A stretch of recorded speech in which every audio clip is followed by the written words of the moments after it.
Dengan kisah mereka ni, kita belajar bagaimana kita nak hadapi Ramadan. Ingat waktu kecil dulu kita berbuka dan kita bersahur dengan makanan yang mak kita sediakan. Mak katanya, "Cik nak makan apa ni waktu sahur nanti ni?" Waktu buka sama juga mak katanya, "Nak makan apa waktu buka nanti?" Mak akan usaha untuk buat, untuk sediakan makanan kesukaan kita, semata-mata nak bagi semangat bagi kita ni untuk berpuasa. Tuan-tuan, mak akan sentiasa memahami pasal anaknya, bagaimana menjadi anak dia supaya menjadi hamba Allah yang mengerjakan ibadah puasa, dan ayah akan memimpin anaknya itu bagaimana nak naik Ramadan. Ayah akan ajar kita macam mana nak naik Ramadan, puasa Ramadan. Ayah kata, "Nak ikut ayah baca ya, nawaitu sawma ghadin an adai fardhi Ramadana hazihi sanatillahi ta'ala." Ayah akan bagi satu kitab yang dinamakan kitab perkunan lah. Kalau tuan-tuan perasan, dulu ayah kita akan bagi satu kitab perkunan untuk kita baca yang tulis Jawi. Kitab ini menerangkan bagaimana ibadah puasa itu, bagaimana nak niat, apakah pakai batal puasa. Semua itu kita baca hasil jikan ayah kita. Nak katanya betapa mereka mengharapkan kita ni menjadi anak yang soleh, anak yang akan kekal mengajarkan ibadah puasa, dan kita ajarkan ibadah puasa ini kepada anak kita. Dan mereka mengharapkan walaupun mereka ni tak berilmu, walaupun mereka ni tak main tinggi, walaupun mereka ni tak ada ijazah, tetapi mereka mengajar kita ni supaya kita dapat ajar pada anak kita, dan akan jadi amal soleh, amal jariah yang berkekalan untuk pahala mereka ni. Kita puasa hasil dikan mak ayah dan kita laksanakan, selagi itulah mak ayah kita akan dapat pahala. Dan jika ilmu yang kita dapat itu kita ajarkan pula pada anak kita, mereka akan dapat pahala yang berpanjangan. Itu yang Nabi kata, "Iza mata ibnu Adam in qata'a amaluhu illa min salas." Bila matinya anak Adam akan terpotonglah segala amalnya kecuali 3 perkara. Yang pertama, sedekah jariah, RM2 yang kita sedekahkan untuk sesiapa sahaja, untuk masjid, untuk surau, untuk pada kebajikan. Ini akan jadi jariah kita yang berkalan. Yang kedua, ilmu yang dimanfaatkan. Mak ayah tak ada duit, tapi mak ayah ada ilmu. Dengan ilmu itulah mereka akan kongsi dengan kita supaya kita dapat panjangkan ilmu itu pada anak kita. Tuan-tuan, dapat ilmu daripada mak ayah, panjangkan kepada anak. Panjangkan supaya pahala itu mereka akan dapat juga. Betapa gigihnya ibu kita bangun awal pagi, pukul 4 pagi untuk menyediakan sahur. Bangun pagi, sakit demam bangun juga, masak di dapur tanpa teman, dan ayah kita akan kerja dengan kita lemah lembut. Nak bangun nak. Saya, tuan-tuan, saya alami benda ni. Saya dah mak, saya lah ayah.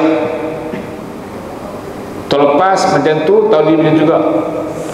Bila saya besarkan anak 3 orang, saya merasai perasaan tu. Bagaimana perasaan kita sebagai mak. Saya akan bangun pukul 4 pagi, saya akan masak, saya akan didik mereka dengan sebaik mungkin. Isi saya meninggal terlepas. Saya faham perasaan mak bila kata nak supaya anaknya tu menjadi ayah soleh.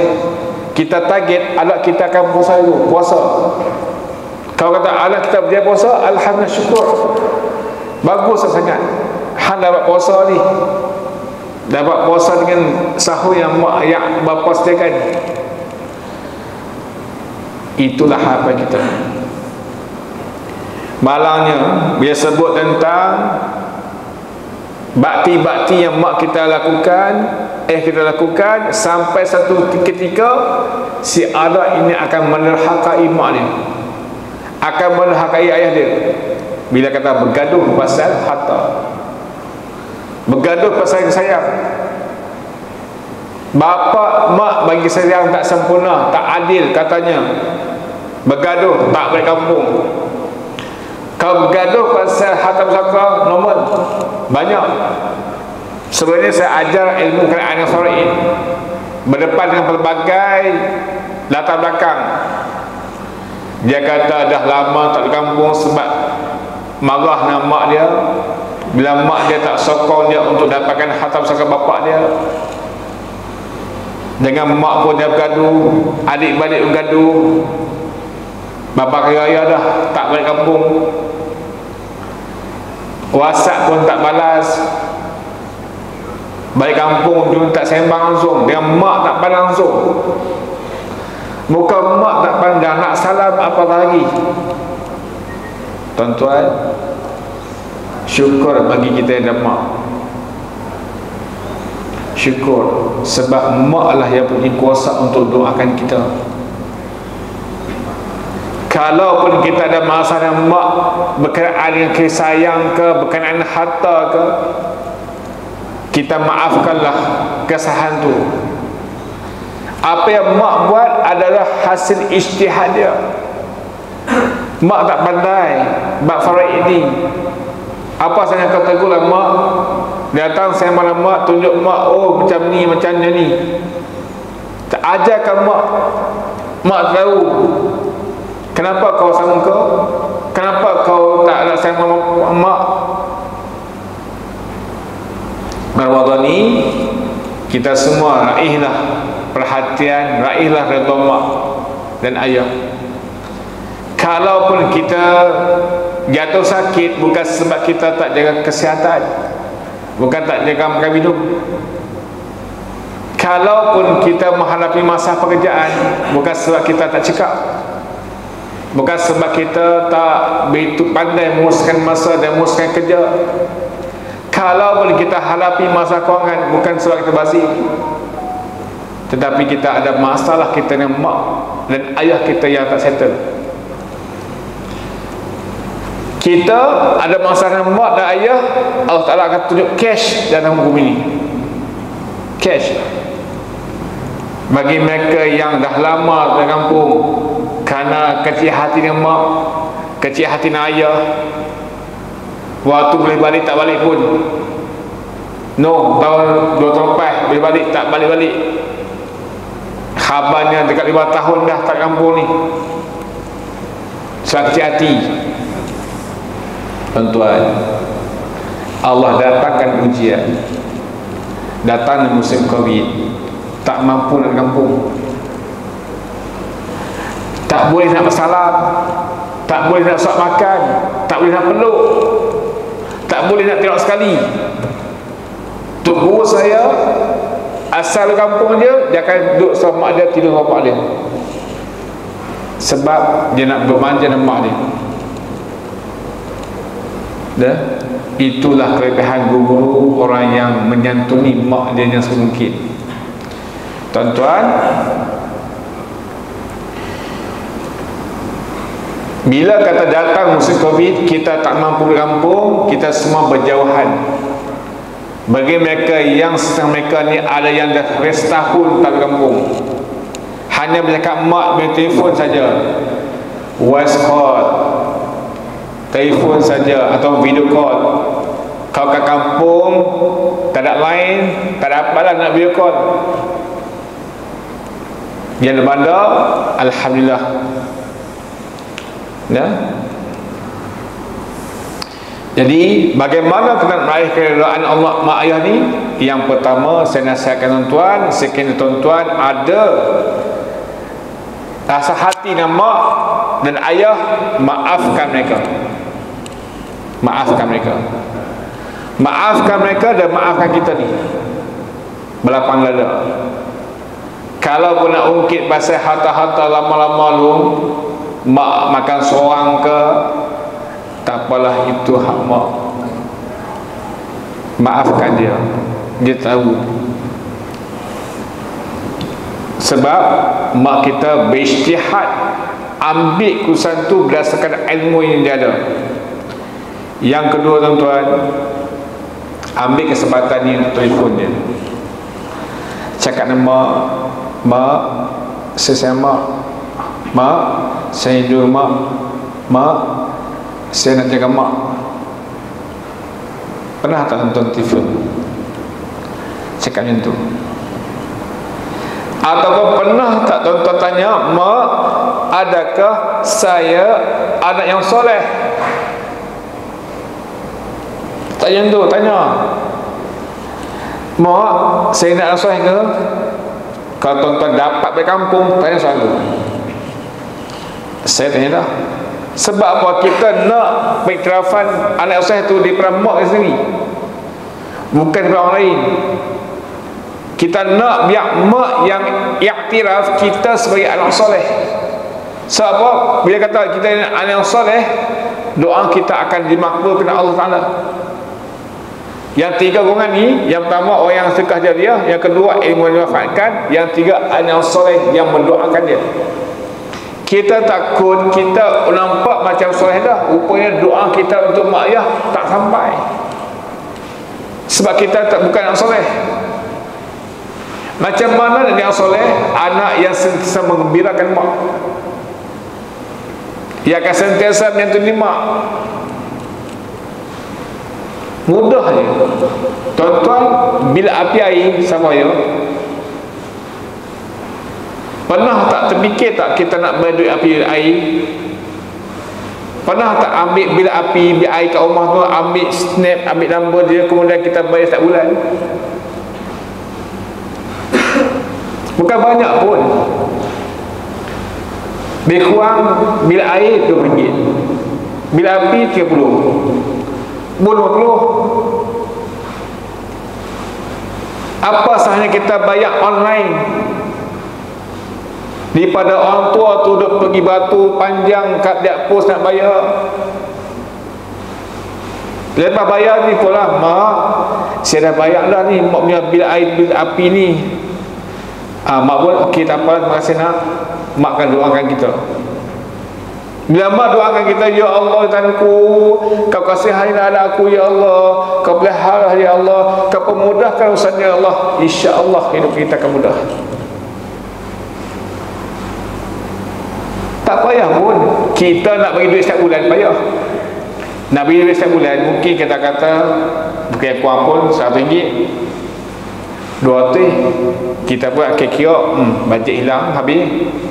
Tuan-tuan bayar duit api air. Tak adalah susah orang tua tu nak batu panjang, pakai emas lagi. Yang tu mudah. Yang kedua, beritahu mak kita, mak, zakat fidyah, zakat fitrah mak saya dah bayar dah. Lah ni semua zakat-zakat di seluruh negeri online. Ada 3 bentuk bayaran. Yang pertama RM7. Mereka yang makan beras yang biasa-biasa, mereka yang makan beras yang elok sikit, RM14. Sesiapa yang makan basmati, beras yang berkualiti tinggi, RM21. Tuan-tuan ambil satu, takkan ambil RM7. Ambil dah RM14 atau RM21. Bayar lebih tak apa, jangan kurang. Biar lebih sebab kita nak sedekah. Mak, saya dah bayar dah mak punya zakat fitrah ni, saya bayar yang ambil yang RM14, walaupun umat kampung makan beras biasa je. Saya menguruskan zakat fitrah, zakat fidyah di bawah Yayasan Malaysia. Ada orang call saya, ustaz, saya nak beli beras ni, nak berikan kepada asnaf di bandar ni, nak beli beras apa ni, hak murah ke mahal? Ambil yang mahal. Yang kurang hancur tu kita nak beri yang terbaik pada asnaf-asnaf ni, biar mereka makan yang terbaik. Jangan basmati dah. Kalau basmati beban lah, mahal.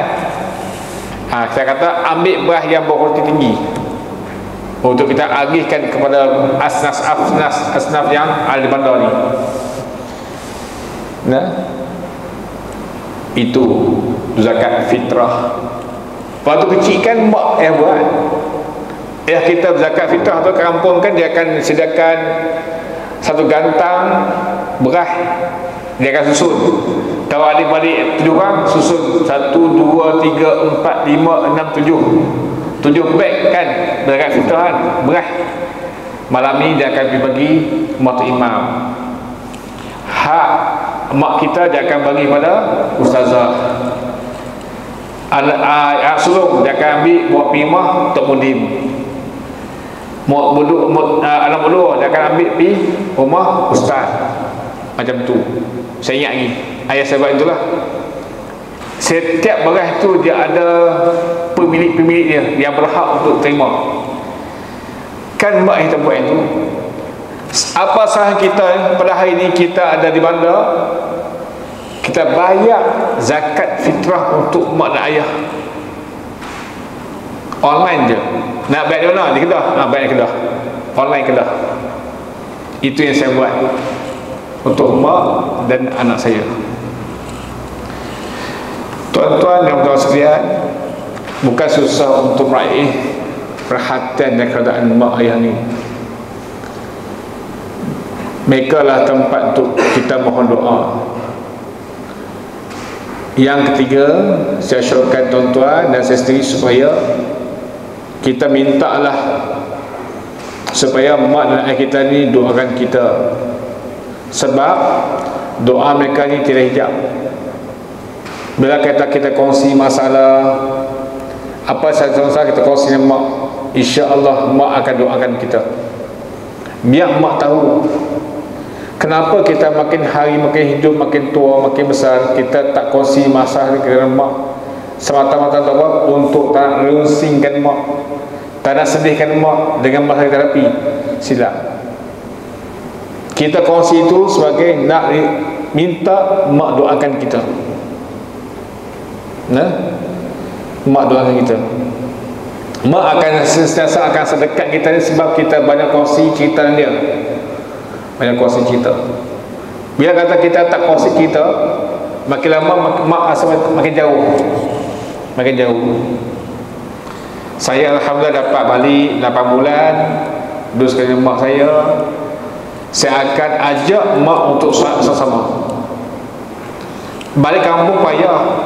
Bila kita dapat peluang balik kampung, saya akan ajak mak jom solat. Itu yang mak tunggu. Mak nak ke masjid tak agak, dia pun nak solat Jumaat juga. Jadi cara ni ialah kita jadi imam dan mak makmum setiap hari macam tu. Lepas tu tanya mak nak tanya ni, apa dia, saya ni anak soleh ke? Ialah hang anak soleh. Bila balik kampung aku dapatlah solat di mana hang, kotak aku sorang-sorang di solat. Nampak tak? Ambil kesempatan tu untuk raih perhatian dia dan keredaan dia. Tuan-tuan dan puan sekalian, sebagai penghujungnya saya ingin nasihati tuan-tuan sekalian agar ambil kesempatan ini untuk kita buat baik dengan mak ayah kita selagi mana kita masih hidup. Kita dan mereka masih hidup. Mungkin ini Ramadan terakhir untuk kita, dan mungkin juga Ramadan terakhir untuk mereka. Tak tahu siapa itu. Mungkin kita pergi dulu, ataupun mungkin mereka yang pergi dulu. Nah, ambil kesempatan ini untuk kita buat yang terbaik. Maju sama-sama setiap hari, telefon mak, jangan abaikan mak, tanya mak apa khabar, mana makan belum. Kita ada teknologi, kita ada telefon, tanya. Nah, saya alhamdulillah duduk di Cokit sekarang ni. Saya sekarang ni promosi lah sikit pasal kerja Cokit ni. Cokit ni saya duduk di warung makan sahabat, dia mana setiap hari kita beri makan kepada fakir miskin, gelandangan. Galangan ni sebab dia, galangan ni ialah mereka yang fakir miskin, OKU, ibu tunggal, bapa tunggal, orang sakit. Rumah tak ada. Mereka duduk di piongkang tepi kaki lima, di Kelang pun ada, di Cokik ramai. Setiap hari kita sediakan makanan sebanyak 500 makanan. Kita bagi kepada semualah, tak kira hang Islam ke, orang Islam ke, Melayu ke, Cina ke, India, kita bagi semua. Sebab Rasulullah pernah bagi makan kepada non-Muslim. Mengambil pada sunnah tersebut, kami bagi makan kepada mereka. Apa yang orang makan, itulah orang yang makan. Hikmahnya apa? Alhamdulillah sejak ditubuhkan 8 bulan lepas sehingga kini lebih kurang 9 orang telah pun masuk Islam. Saya duduk di Cokit tu baru 27 hari ya, maksudnya 1 Ramadan saya duduk di Cokit. 2 orang telah saya Islamkan. Yang pertama datang jumpa saya, dia tanya jumpa Ustaz. Saya pun, apa ni? Kenapa ni? Nak komen pasal makan tak sedap ke? Rupanya dia kata, Ustaz, macam mana nak masuk Islam? Allahu Akbar. Satu benda yang tak terbayang. Kita kata mudah Islam. Saya ingat nak esok dia datang, esok datanglah lah. Sebab esok ada seorang yang masuk Islam. Esoklah kita buat sekali. Tapi kerana dia nak masuk Islam juga, akhir juga saya fikir selamatkan akidah dia. Itu pertama. At least kalau kata dia mati malam ni, mati dalam Islam. Saya pun ajar dia, ada paksaan tak? Dia tak ada paksaan. Saya tahu rukun iman saya sekian, rukun Islam saya sekian, Nabi Muhammad adalah Rasul Allah, Allah ini Esa, Allah tak menjumpai makhluk. Saya cerita semua tu. Lepas tu boleh dia sujud untuk syahadah. Asyhadu an la ilaha illallah wa asyhadu anna Muhammad Rasulullah. Dia sebut lambatlah sikit. Dia kata apa? Sejak dia bersyahadah, alhamdulillah jiwanya mekar seperti bunga yang sedang kembang. Dia selapang sangat. Kalau tak sebab Islam ni, dia rasa jiwa sempit, tak tahu nak buat apa. Setiap hari dia akan pergi kerja, balik kerja, tidur, makan, mandi, pergi kerja, buat tidur, makan, mandi. Itu dia rutihan dia. Bila kata bersyahadah, masuk Islam, dia nampak apa yang kena buat. Dia ada rutin dia. Saya ajar makcik-makcik ni, makcik-makcik masuk Islam tu, makcik Yi, makcik Aisyah, makcik Aisyah, makcik Fatimah. Makcik, sambil-sambil sediakan makanan ni, kita berzikir kepada Ta'ala. Nak sebut subhanallah payah. Saya kata subhanallah, subhanallah payah. Saya kata tak apalah, sekarang ni sebut yang mudah lagu, Allah, Allah, Allah, Allah. Biar ada fasih tu. Dia pun sebut Allah, Allah, Allah. Ini yang berbahasa Islam. Yang dalam Islam ni kita ajar yang panjang sikit lah, zikir-zikir panjang kan, selawat ke, itulah yang kita ajar kepada makcik-makcik yang mana mereka ni tak berkeluarga, tiada mak ayah, tiada anak, tiada isteri, tiada suami. Mereka ni sebatang kara. Di antara benda-benda yang kita jalankan di Cokit tu ialah kita nak cegah kemungkaran mereka lakukan, seperti bersekedudukan.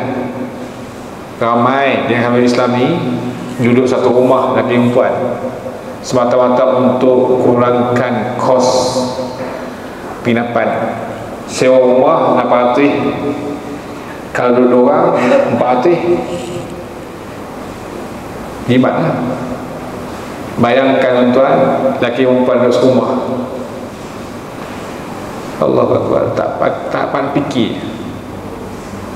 Itu lupa lepas kita dah minta dah mereka berasingan. Tahun ni tak jumpa lagi mereka ni, tak tahu pergi mana. Mungkin dah berasingan dah. Ada mereka yang tak pernah solat. Berapa tahun tak solat cik? Sejak daripada saya pindah Medu sini, dia kata waktu pindah Medu sini umur 18, sekarang umur 54. Itu dia. Tuan-tuan bayangkan, umur 18 dia lari pada rumah, tak suka di rumah dia, hari-hari kena tangking mak dia, ayah dia marah dia, dia larikan diri Medu Kelumbu ni, di bawah Kedah Medu Kelumbu, dan harapan dapat hidup sempurna lah, dapat kerja hebat. Akhirnya jadi galangan. Bila kata lari pada Kora tu, dia lari masuk kos lagi, dia mengaji tak habis. Nak solat macam mana? Ustaz tak hati, nak baca Fatihah tak hati. Saya ngajak galangan ni di KM 10 tu, saya pergi ngajak tu, hari-hari saya ngajak. Kita ajak ngaji, baca Fatihah, rokok, sujud, baca apa.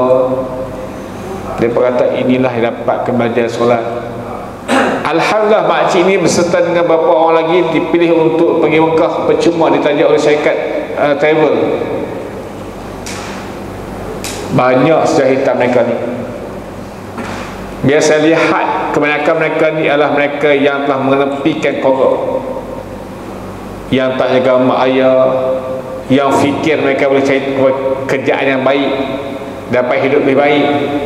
Mak ayah pesan, hang bagi jajin, hang duduk di rumah ni, tolong mak ni, tak dengar. Akhirnya bawa diri, percaya kemampuan diri untuk dapat pekerjaan, akhirnya tak jumpa pekerjaan. Allah balas ketika hidup lagi. Bagaimana kesempitan hidup bermula dengan penderhakaan pada mak ayah. Allah back cash. Tuan-tuan ada anak, pimpin anak baik, ajar mereka solat, ajar mereka mengaji, baca Al-Quran. Ramadan juga saya nak highlightkan pasal kemampuan kita baca Al-Quran. Di Cokit ada flat sayang. Saya tanya makcik-makcik yang datang solat tarawih tu, makcik tahu tak baca Al-Quran? Tak tahu Ustaz. Tak tahu baca Al-Quran. Kalau tak tahu baca Al-Quran, macam mana mereka nak manfaatkan Ramadan ni untuk baca Al-Quran sebanyak-banyaknya?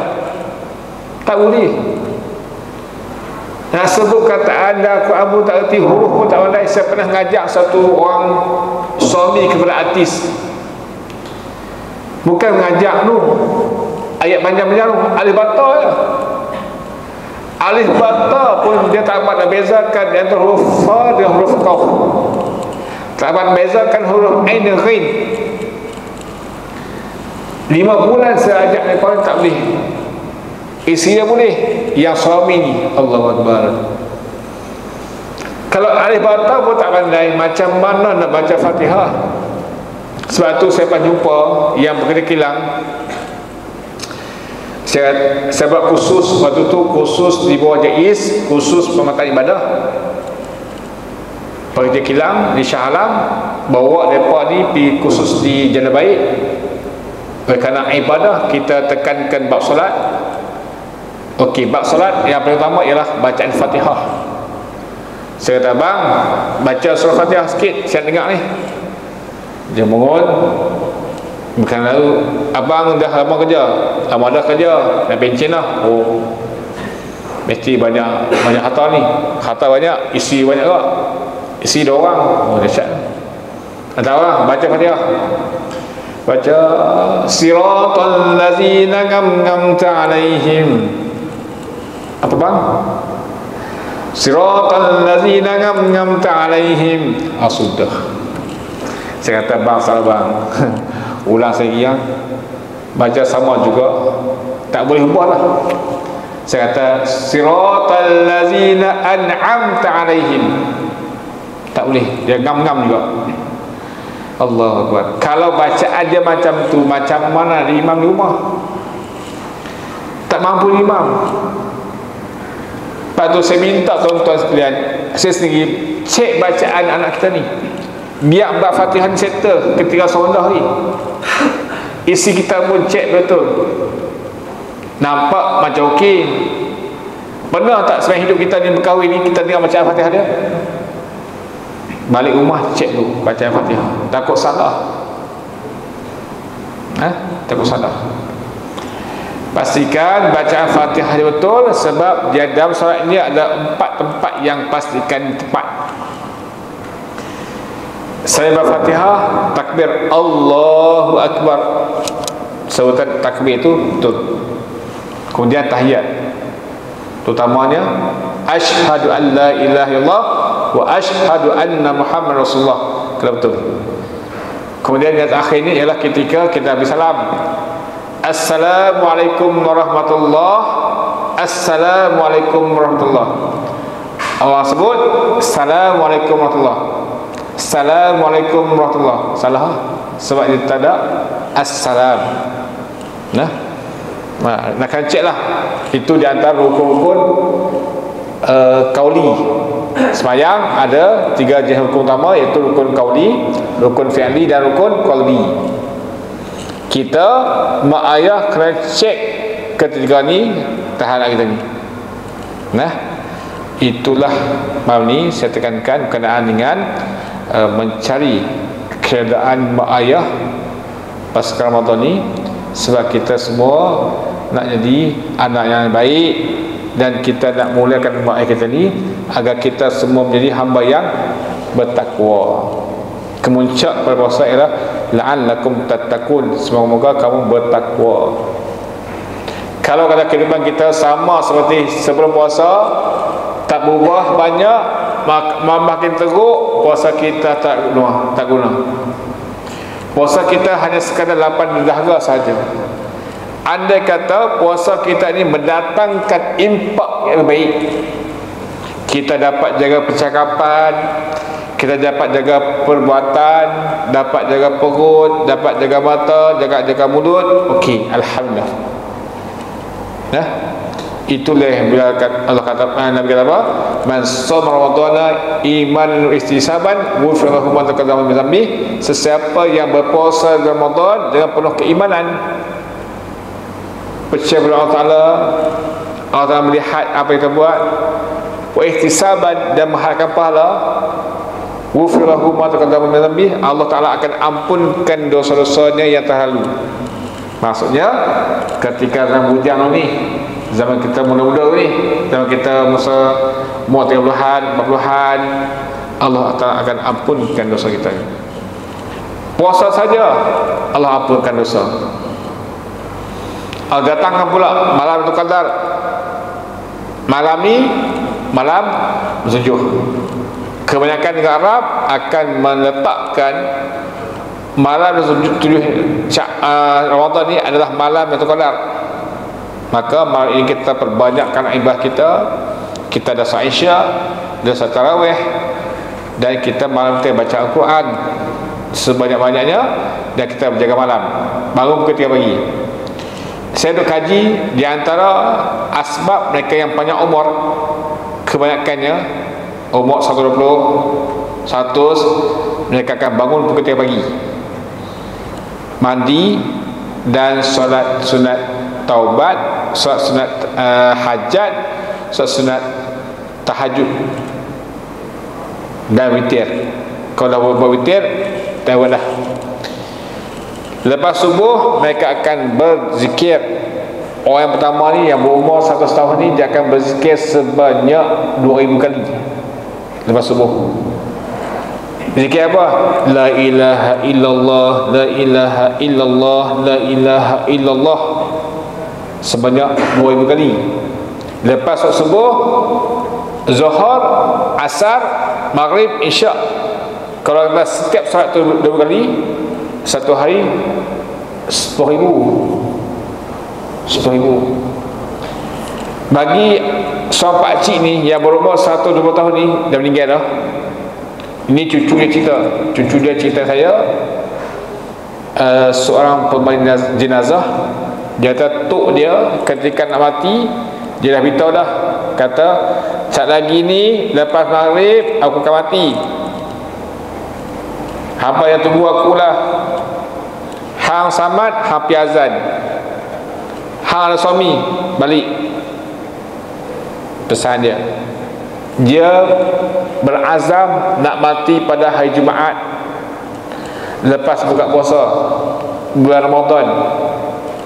Hujan turun, 4 benda dia minta ni semua dapat.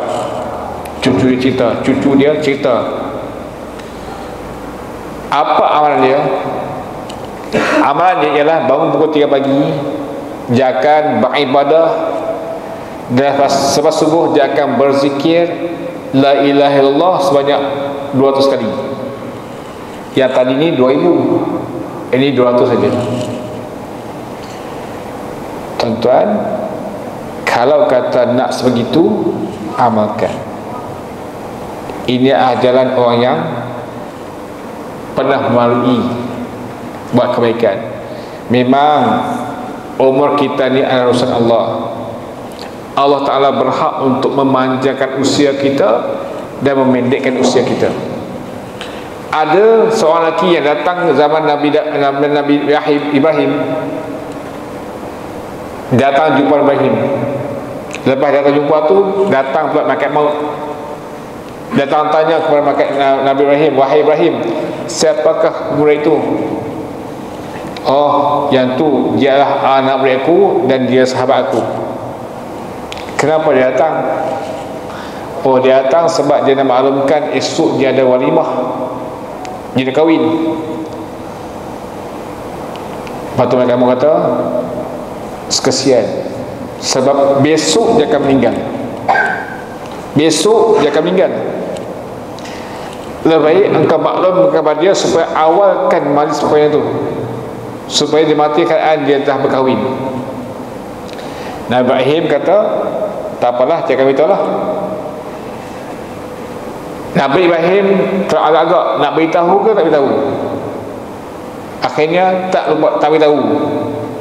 Jadi pemuda ini pun esok tu masih hidup, dia buat majlis perkahwinan macam biasa, dia hidup bertahun-tahun sampai kan usia dia 7 tahun.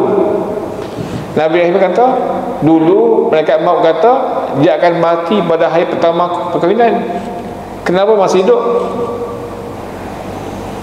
Datanglah, bertemulah mereka ni, Nabi Ibrahim dengan malaikat maut ni. Hei malaikat maut, dulu kau kata pemuda ni akan mati pada hari perkahwinan dia, tak mati pun, hidup lagi. Dia kata, pemuda ini pada malam majlis perkahwinan itu dia telah menginfakkan sebagai harta dia. Harta-harta yang diinfakkan, maka Allah menahan aku daripada ambil nyawa dia. Rupanya tuan, infak harta, menghubungkan satu rahim adalah cara untuk memanjangkan usia dia. Nah, tuan-tuan, ada harta, infak.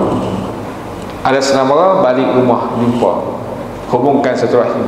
InsyaAllah Allah Ta'ala akan panjangkan usia kita. Panjang usia, pendek usia, semua kerja Allah. Jika pertepatan dengan kehendak Allah, InsyaAllah panjang usia kita.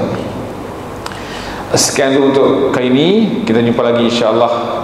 Saya doakan semoga tuan-tuan dan saya akan mendapat malam Lailatul Qadar, dan kita akan masuk ke syurga Allah Subhanahu Wa Taala, syurga Firdaus, dan Allah Taala akan ampunkan semua dosa kita insya-Allah. Amin.